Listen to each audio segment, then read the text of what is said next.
주시는 줄로 믿으시기 바랍니다. 우리는 지난 주일 이제 행복한 사람들의 봄축제 하를 통하여서 행복한 사람들에게 주시는 하나님의 말씀을 받았습니다. 바로 신명기 29절 말씀을 통하여 하나님이 우리에게 행복하라고, 우리는 행복한 사람이라고 이렇게 말씀을 해 주셨습니다.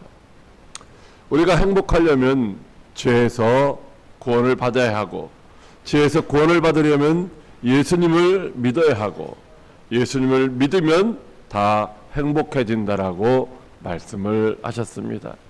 그렇다면 저와 여러분들은 지금 예수님을 믿음으로 말미암아 정말로 행복하십니까?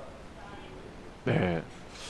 행복하신 분들도 있고 아직 행복하지 못하신 분들도 있는 것 같습니다. 여러분들이 아직도 예수를 믿으면서 행복하지 못하다면 그 이유는 도대체 무엇일까요? 우리가 예수님을 믿는데도 왜 행복하지 못할까요? 그건 어쩌면은 예수님을 바로 알지 못하기 때문일 수도 있는 것입니다. 우리가 행복하려면 첫째로 하나님의 사랑을 알아야 된다고 하십니다. 요한복음 3장 16절 상반절 말씀입니다. 시작. 하나님이 세상을 이처럼 사랑하사 독생자를 주셨으니. 아멘. 하나님이신 예수님께서 하늘 영광 보좌를 버리시고 이 땅에 오셨습니다. 그것은 성부 하나님께서 독생자 예수님을 이 땅에 보내셨기 때문입니다. 그렇다면 하나님께서 왜 예수님을 이 땅에 보내셨을까요? 예수님은 이 땅에 오신 목적을 이렇게 친히 말씀을 하십니다. 마가복음 10장 45절에 인자가 온 것은 섬김을 받으려 함이 아니라 도리어 섬기려 하고 자기 목숨을 많은 사람의 대속물로 주려 함이니라. 아멘. 자, 하늘 영광 보좌보다 더 높은 영광스러운 보좌가 있겠습니까? 그런데 그것을 버리시고 이 땅에 오셨는데, 이 땅에서 또 다른 영광을 받기 위해서 오신 것이 아니라 섬기러 오셨다는 거. 섬기러. 누구를 섬기러 오셨어요?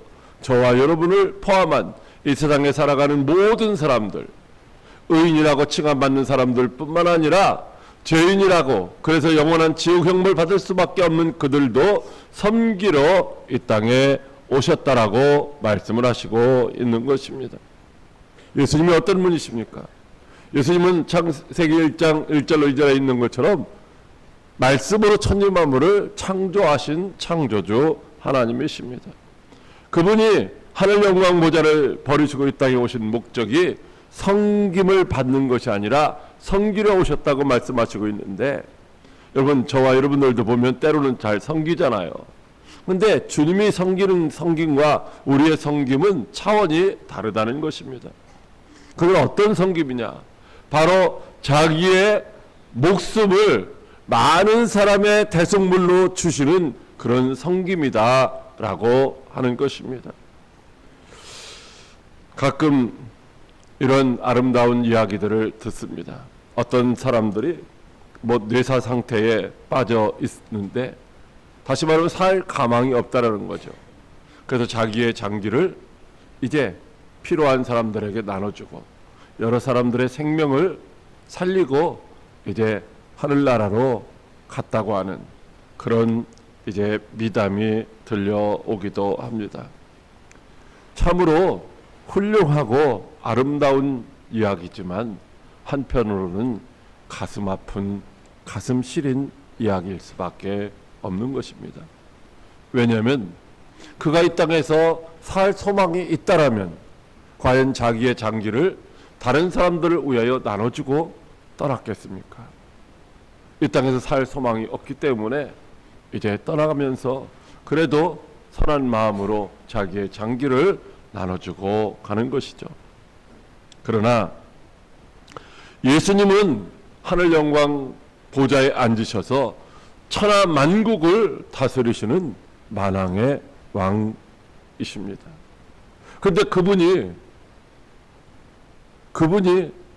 이제 이 땅에 오셔서 우리를 위하여 자기 목숨을 내어주셨다는 것입니다. 다시 말하면 어차피 죽을 수밖에 없는 상태에서 자기의 생명을 내어주는 것이 아니라는 것입니다. 예수님의 그 십자가의 죽으심은 영원히 살 수 있는데도 불구하고 자기 목숨을 내어주신 그 사랑이고, 뿐만 아니라 그 죽음은 사람들 눈에 보이기에는 참으로 부끄러운, 수치스러운 십자가에서의 죽음이었던 것입니다. 그런데도 예수님은 그 부끄러운 십자가를 개의치 아니하시고 기꺼이 감당을 하셨습니다. 왜냐하면 저와 여러분들을 향하신 하나님의 사랑에 이제 뜻을 이루시기 위함이었던 것입니다. 하나님 아버지가 세상에 있는 우리를 사랑하셨기 때문입니다. 하나님이 세상을 이처럼 사랑하셨다는데, 여러분, 우리는 그냥 하나님이 세상을 사랑하셨다라고 생각하는데, 하나님이 세상에 있는 저와 여러분 한 사람 한 사람을 기억하시고 사랑하시는 줄로 믿으시기 바랍니다. 저와 여러분 한 사람 한 사람을 위해서 예수님이 십자가에서 그 고통스러운 십자가를 짊어지시고 우리를 위하여 죽어주셨다는 것입니다. 여러분, 우리는 모든 사람이 죄를 범하였으며 하나님의 영광에 이르지 못하는 죄인이었습니다. 즉 우리의 죄와 허물로 말미암아 죽어서 영원히 지옥 형벌 받을 수밖에 없는 존재였던 것입니다. 그런데 하나님이 지옥 갈 수밖에 없는 죄인들을 사랑하시되 어디까지 사랑하셨느냐? 자기 아들보다도 더 사랑하셔서 자기 아들을 이제 우리를 대신한 그 죽음의 십자가에 내어 주셨다는 것입니다.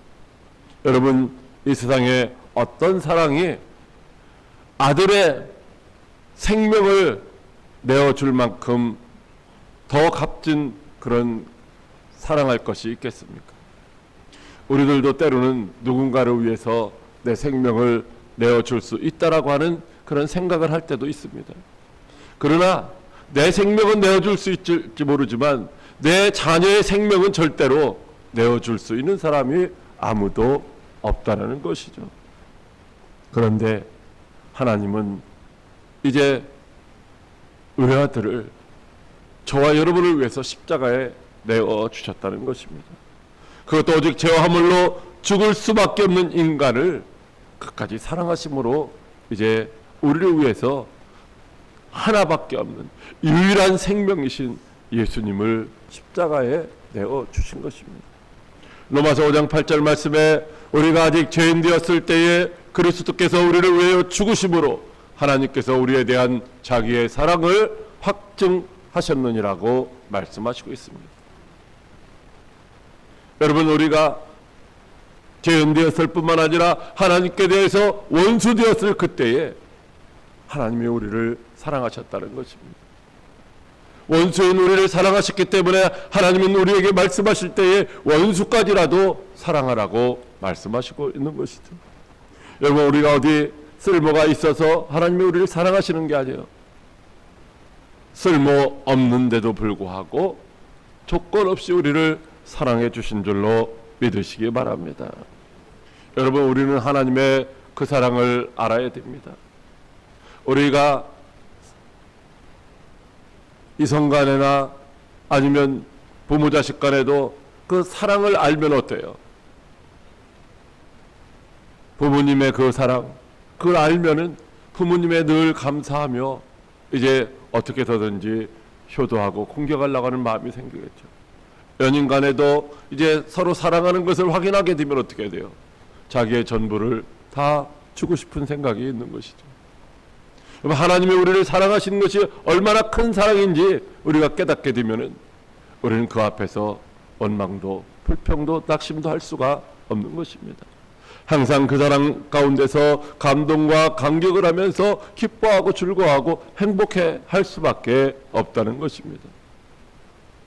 여러분 모두가 하나님의 그 크신 사랑을 알고 항상 감사하며 하나님을 찬미하고 찬양하는 저와 여러분들이 다 될 수 있기를 주님의 이름으로 축복합니다.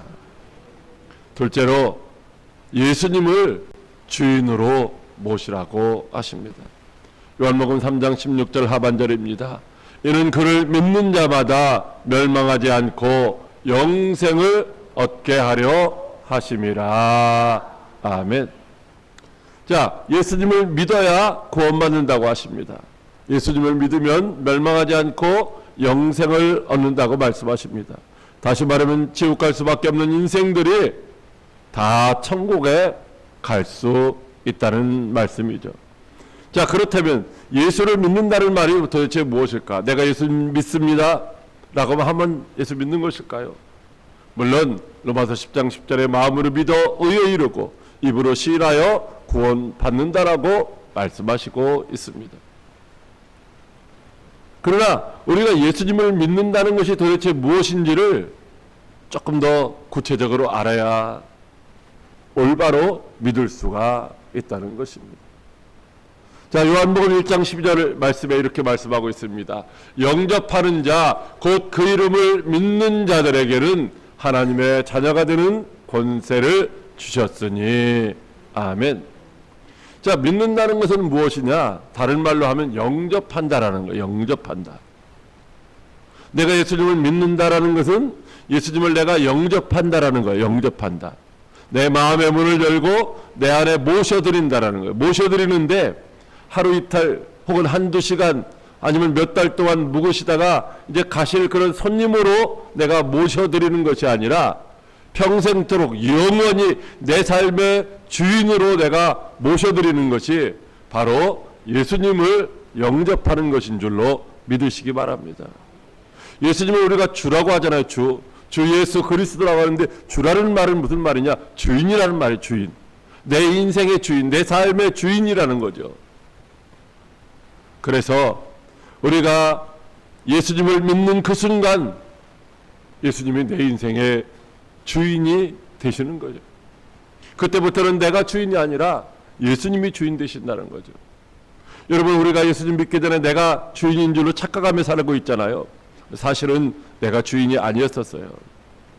예수님을 믿는 그 순간 이제 우리는 주님이 우리의 주인 되시고 우리는 주님의 소유가 되는 줄로 믿으시기 바랍니다.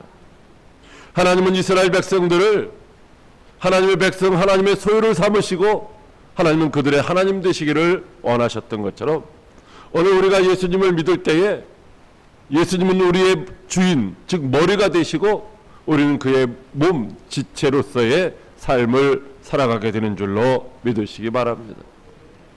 그래서 예수님을 믿는 자들은 살아도 주를 위해서 살아야 되는 것이고 죽어도 주를 위해서 죽어야 하는 것입니다. 우리가 우리의 인생을 책임지려면 어떻습니까?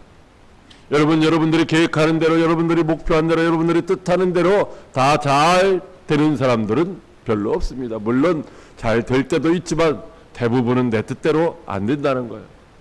그래서 우리가 스스로 내 인생을 책임지려면 힘들고 어렵고 고통스러운 거예요. 우리의 자녀들의 인생도 부모가 좀 어떻게 도와주고 책임져 주려고 하면 잘 안 되잖아요. 내가 무엇인가를 책임진다고 하면 내가 그만한 능력이 있어야 되는데 우리에게는 우리의 인생을, 우리의 자녀들의 인생을 책임질 만한 능력이 없다라는 거예요. 그래서 해도 안 되고 실패하니까 아유 불행하다라고 생각하고 슬퍼하고 괴로워하는 것이죠. 그러나 우리가 주님의 것이 되는 그 순간 주님이 우리의 인생을 책임져 주시는 줄로 믿으시기 바랍니다. 그래서 잘 되면 그것이 다 하나님께 영광이 되는 것이고 안 돼도 다 주님의 뜻이 되는 거예요. 책임을 우리가 질 필요가 없다라는 것이죠. 우리는 그냥 주인이신 예수님께 순종만 하면 되는 줄로 믿으시기 바랍니다. 자, 우리가 예수님을 믿으면, 즉 예수님을 영접하면 어떻게 된다겠습니까? 바로 이제 하나님의 자녀가 된다라고 말씀하셨어요. 그럼 우리가 하나님의 자녀가 되면은 어린 자녀들은 자기들의 장래의 문제를 놓고 고민하지 않아요. 어린 자녀들은 부모가 이제 이끌어주는 대로 따라가기만 하면은 별 문제 없이 살아갈 수가 있게 된다는 것이죠. 그래서 우리가 하나님의 자녀가 되면 하나님이 저와 여러분의 모든 것들을 다 책임져 주시는 줄로 믿으시기 바랍니다. 이 땅에서의 삶을 책임져 주실 뿐만 아니라 죽음 이후의 삶도 책임져 주셔서 우리가 영원한 하나님의 나라 천국에 이르게 되는 줄로 믿으시기 바랍니다. 그러므로 저와 여러분들이 진정으로 예수님을 믿는다면 우리는 하나님의 자녀가 되었을 뿐만 아니라 이제 하나님의 자녀로서 하나님이 주시는 것으로 풍족하게 누리는 삶을 살아갈 수 있기 때문에 염려하거나 근심하지 말고 하나님이 주시는 행복을 누리시기를 주님의 이름으로 축복합니다. 이 세상 살아가는 사람들 모두가 다 행복하기 위해서 애를 쓰고 수고를 합니다. 그러나 우리의 생각과 우리의 뜻대로 되지 않아서 나는 행복하지 않아, 나는 불행해라고 생각하는 사람들이 많이 있습니다. 여러분, 그 이유가 무엇일까요? 우리가 애쓰고 힘쓰는데도 왜 우리가 행복할 수 없을까요? 그것은 바로 우리를 종으로 삼고 부리는 악한 원수 마귀가 있기 때문이라는 것입니다. 예수 믿기 전에 우리가 우리 인생이 우리의 것인 줄 착각하며 살아가고 있습니다. 그러나 우리는 주인이 될 수 없었어요. 예수 믿기 전에 우리의 주인은 누구였었냐면 마귀였었다는 것입니다. 그래서 마귀가 시키는 대로 그렇게 살았기 때문에 힘들고 어렵고 고통스럽고 기쁨과 즐거움을 누리지 못하며 살았던 것입니다. 그런데 우리가 예수님을 주인으로 모시면 어떻게 될까요? 요한일서 3장 8절 말씀에 하나님의 아들이 나타나신 것은 마귀의 일을 멸하려 하심이라고 말씀하시고 있습니다.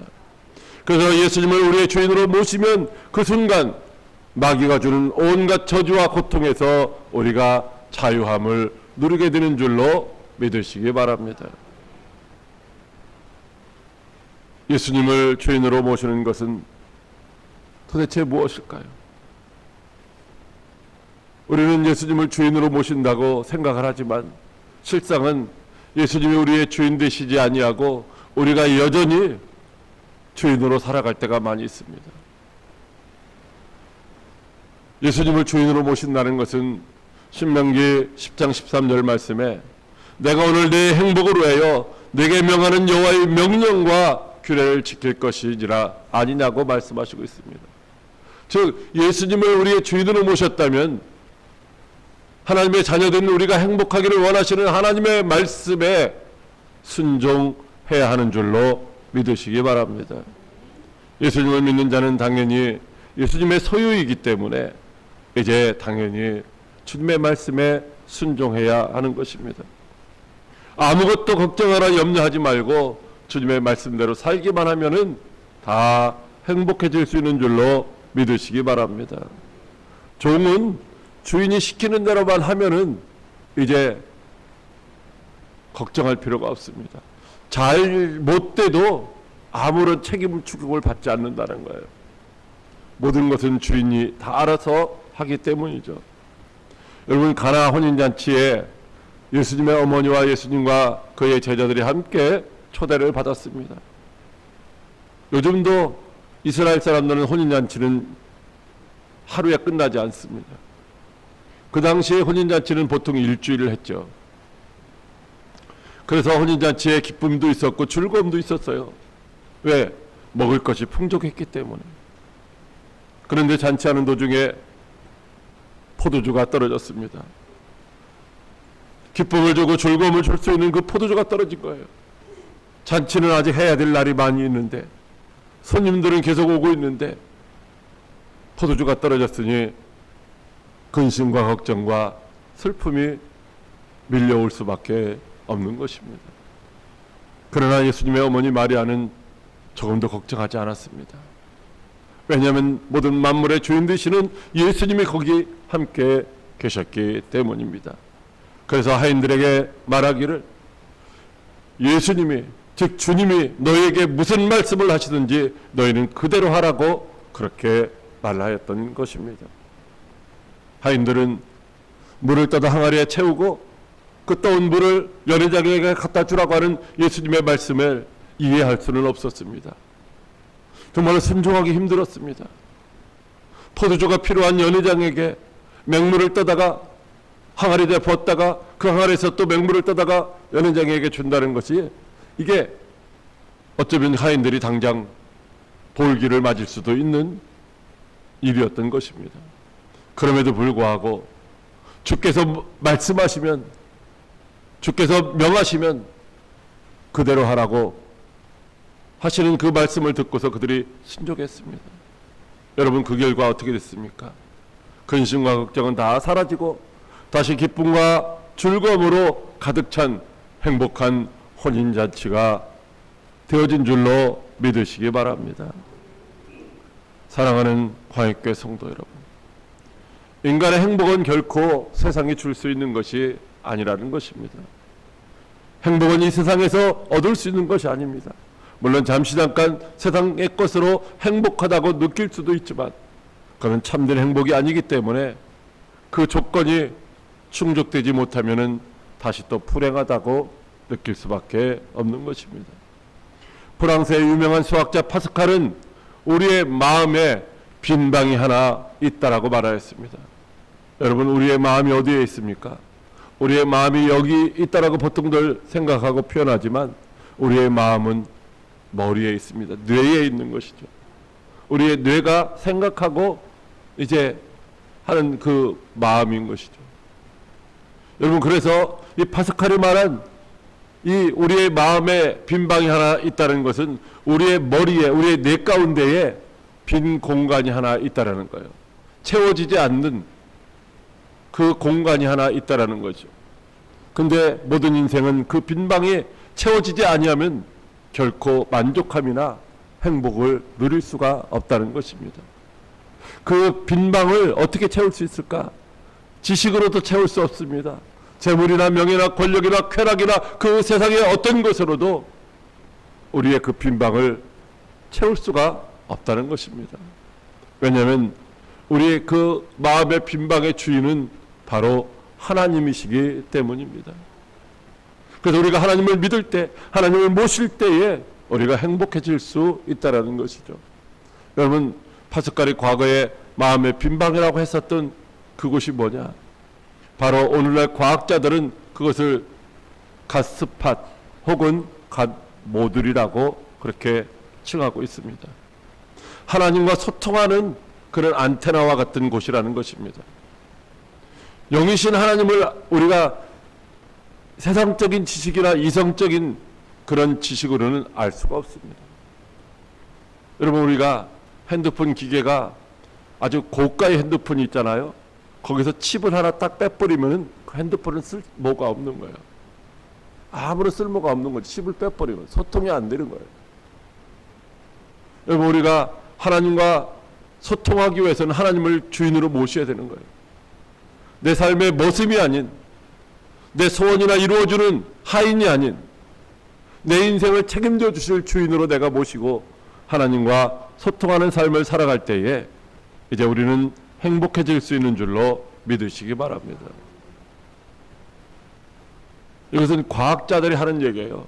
제가 하는 얘기가 아니라 인간의 뇌에 이제 하나님과 소통할 수 있는 부분이 있는 거예요. 그 부분이 채워져야, 하나님의 것으로 채워져야, 하나님이 그곳에 계셔야만 이제 우리가 만족하고 행복할 수가 있다는 것입니다. 여러분, 진정한 행복은 만물의 주인이신 예수님 안에 있는 것입니다.